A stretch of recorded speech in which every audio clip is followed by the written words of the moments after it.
Nos momentos mais sombrios da Colômbia no final do século XX, uma história de paixão, perigo e poder se desdobrava entre Virginia Vallejo, uma renomada jornalista, e Dom Pablo, o temido senhor do pó. Seus destinos se entrelaçaram em uma trama complexa, moldada pelos cenários voláteis do contrabando e da política colombiana.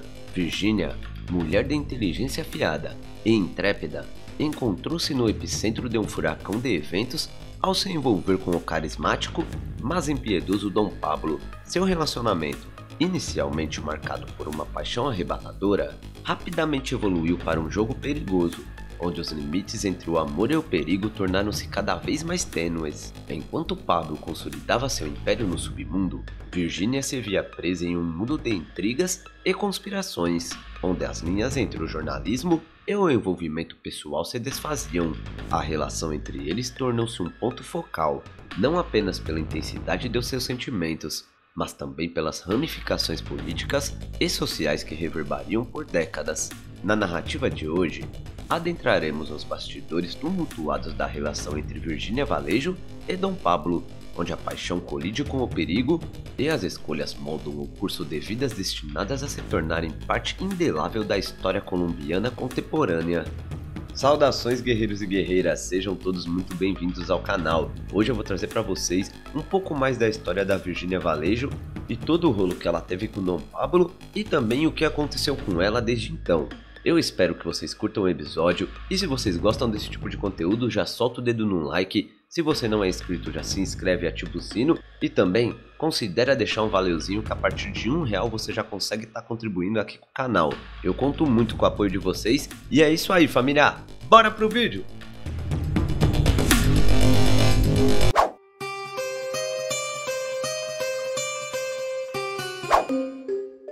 Para entender completamente o que Virginia Vallejo fez, precisamos voltar à Colômbia nas décadas de 1970 e 1980, que é onde sua jornada começou.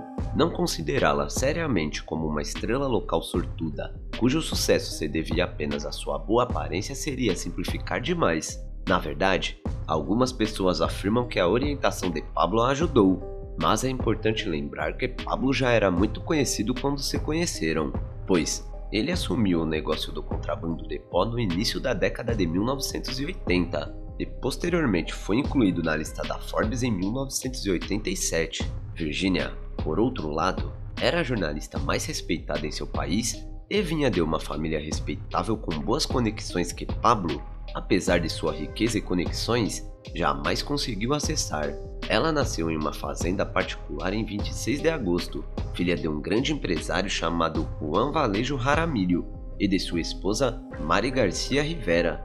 O patriarca de sua família tinha um passado longo e interessante. Seu pai era ministro das Finanças e descendente do general Mariano Guadalupe Valero, uma figura importante na mudança da Califórnia do México para os Estados Unidos. Seu avô, do lado do pai, estava relacionado a Alonso Jaramillo de Andrade, um lorde da Espanha, cuja árvore genealógica remonta a Carlos Magno, o imperador romano do século I. O tio-avô de Virginia, Jaime Jaramillo, foi ministro colombiano em vários países europeus antes, durante e após a Segunda Disputa Mundial, e senadores da Espanha também eram parentes dela. Virginia começou a trabalhar como uma professora tranquila no Centro Colombo-Americano em Bogotá, em 1967. Na época, esse era o caminho típico para as mulheres de classe alta que queriam trabalhar.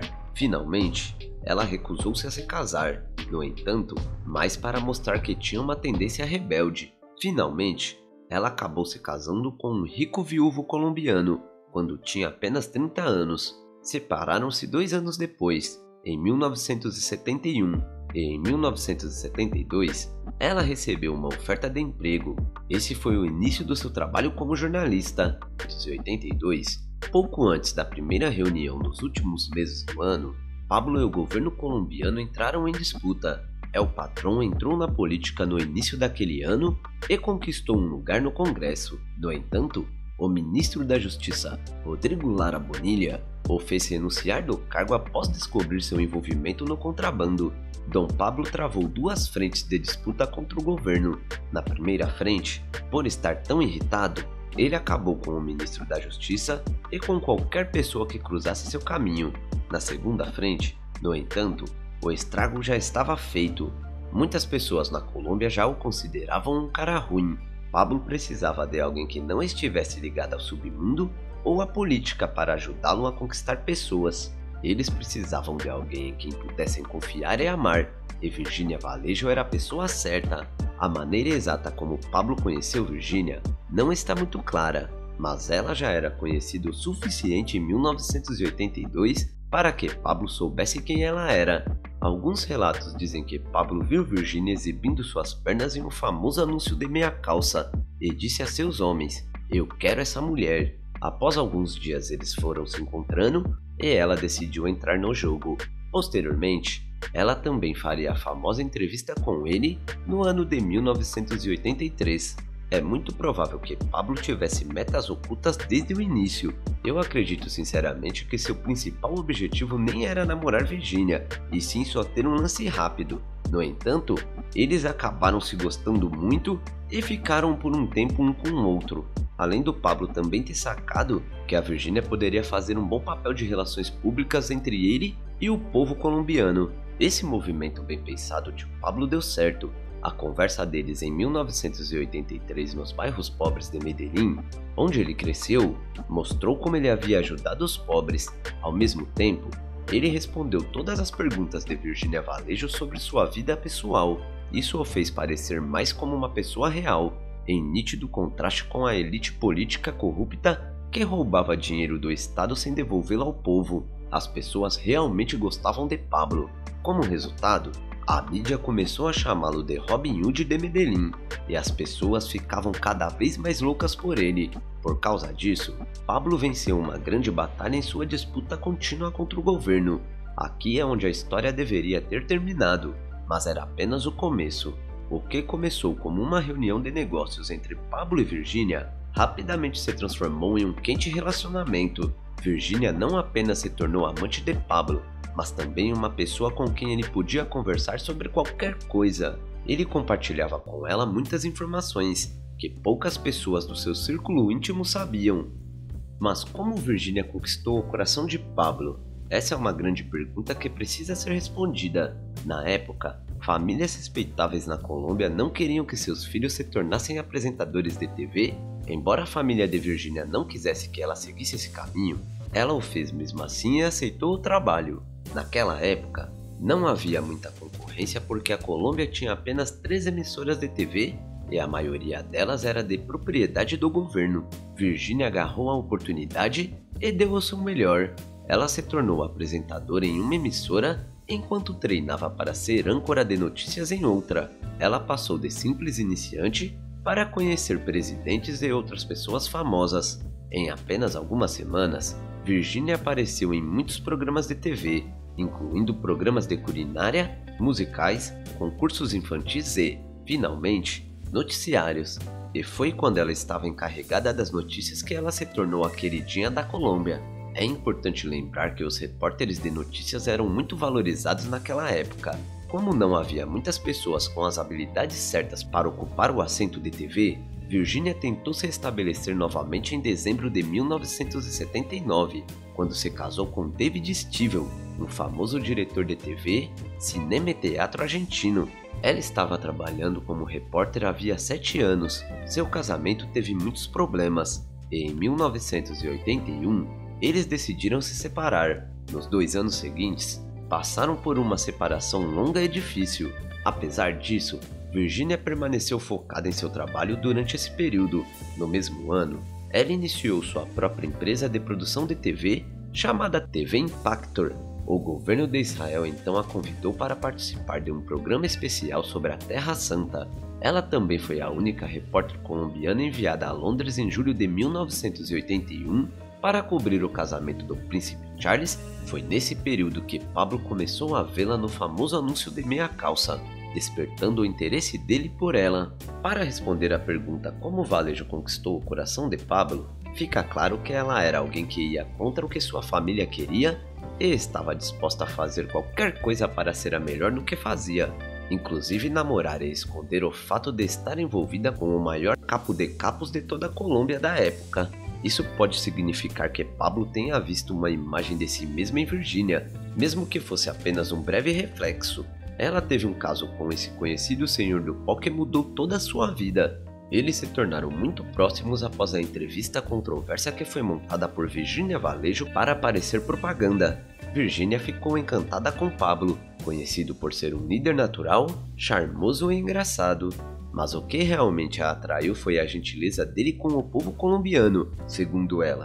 Naquele país, pessoas ricas geralmente não se importavam com os pobres. A oferta de Pablo de ajudar Virgínia a concluir seu divórcio e viver num estilo de vida que ela tanto desejava, fortaleceu ainda mais o relacionamento deles. Ela podia usar seu jato particular sempre que quisesse, e ia com ele a lugares luxuosos ao redor do mundo.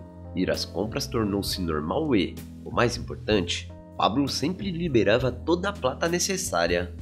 Houve um terrível ataque ao Palácio da Justiça por um grupo rebelde não muito tempo depois do início do seu relacionamento. Muitos cidadãos e juízes da Suprema Corte foram dados de baixa nesse evento, que ocorreu tempos após Pablo estar com Virgínia. Segundo o que Virgínia disse ao juiz, Pablo havia admitido dar muito dinheiro aos rebeldes, tanto em dinheiro quanto em armas, para roubar os arquivos que poderiam ser usados contra ele no Palácio da Justiça. Havia provas desses arquivos que poderiam levar à extradição de importantes membros da organização de Medellín para os Estados Unidos. Em outra situação, Alberto Santofimio, que costumava ser ministro da Justiça, implorou a Pablo, segundo Virgínia, para acabar com Luiz Carlos Galán, que concorria à presidência e já era senador. Galán viria a ser dado de baixa anos depois, e Santofimio seria acusado dessa queda depois que Virgínia testemunhou contra ele. Não há dúvida de que a amizade entre Virgínia e Pablo foi benéfica para ambas as partes. Pablo era visto como um homem do povo, e Virgínia fazia essa ligação entre ele e a mídia, fazendo assim com que muito mais pessoas conhecessem o nome do patrão de Medellín. No final, porém, tudo de belo acabou em 1987. Pablo terminou com Virgínia sem aviso prévio. Ninguém sabe ao certo por que isso aconteceu, mas segundo Juan Pablo, o filho dele, o relacionamento deles terminaram quando ele descobriu que ela tinha outro companheiro. Juan Pablo lembra que da última vez que viu Virgínia perto de seu pai, ela chorava por horas do lado de fora do portão da fazenda de seu pai, porque Pablo havia dito a ela que não poderia entrar. Esse evento em especial é interessante porque faz você se perguntar por que Pablo não acabou com ela, já que ela sabia e tinha visto demais. Pablo havia acabado com muitas pessoas por muito menos. Durante o tempo de 1987 até sua queda em 1993, ele pode ter tido coisas importantes demais para fazer. Nos últimos anos de sua vida, Pablo estava realmente sempre lutando ou na prisão. O que fica claro é que ele realmente gostava um pouco de Virgínia, porém, jamais chegou a amá-la. Ainda não fica claro se Virgínia esteve com Pablo por sentimento ou realmente só interesse. Porém, de qualquer forma, Virgínia ficou sozinha quando eles terminaram, e seu relacionamento com Pablo prejudicou seu trabalho e reputação. Virgínia testemunhou sobre os contatos de Pablo com as pessoas mais poderosas da Colômbia enquanto estava com ele. Um tempo depois de seu término com Pablo, Virgínia passou a receber ameaças e acabou entrando em contato com a Embaixada dos Estados Unidos e pedindo ajuda, pois sabia que estava em perigo e precisava conquistar a confiança deles. Ela prometeu contar tudo o que sabia sobre Medellín e Cali e como estavam conectados a pessoas no governo colombiano. A DEA organizou uma viagem especial para ela da Colômbia para Miami, onde ela chegou em 18 de julho de 2006. No final, em 3 de julho de 2010, ela recebeu refúgio político nos Estados Unidos. Desde 2006, Virgínia testemunhou em 2 casos importantes. No caso reaberto do ataque ao Palácio da Justiça, em 6 e 7 de novembro de 1985, onde mais de 100 pessoas foram dadas de baixa, incluindo 11 juízes da Suprema Corte. Em julho de 2008, ela testemunhou que as Forças Armadas e o presidente Belisário Bittencourt estavam envolvidos. Em julho de 2009, ela testemunhou no caso reaberto da queda de Luiz Carlos Galán, que em sua época concorria à presidência. Sua autobiografia, Amanda Pablo e Odiando Seu Sobrenome, foi lançada em 2007 nos Estados Unidos. O livro foi adaptado para filme e virou o drama espanhol com o mesmo nome. Por fim, no desfecho de sua vida, Virginia é uma mulher de grande coragem e conseguiu se sair muito bem fazendo um grande acordo com as agências estadunidenses. Um episódio que transcende sua vida pessoal para se tornar um ponto de referência na complexa teia de intrigas que caracterizou os anos 80 e 90 na história da Colômbia. Seu legado é um testemunho da ousadia necessária para confrontar o poder, mesmo quando isso significa enfrentar perigos inimagináveis. Envolvida em uma teia de eventos que se desdobraram em meio ao caos político e ao submundo do contrabando na Colômbia. Bom galera, esse foi mais um episódio daqui do canal. O que vocês acharam de toda essa relação da Virginia com o Pablo e de toda a história por trás dela? Deixa aqui embaixo nos comentários que eu quero saber a opinião de vocês. E vocês que ficaram até aqui comigo, não esquece de deixar o like, se inscrever e ativar o sininho para ficar por dentro de toda a novidade. Considera também deixar um valeuzinho que a partir de R$1 você já ajuda a gente demais. Eu conto muito com o apoio de vocês e é isso aí. Até a próxima!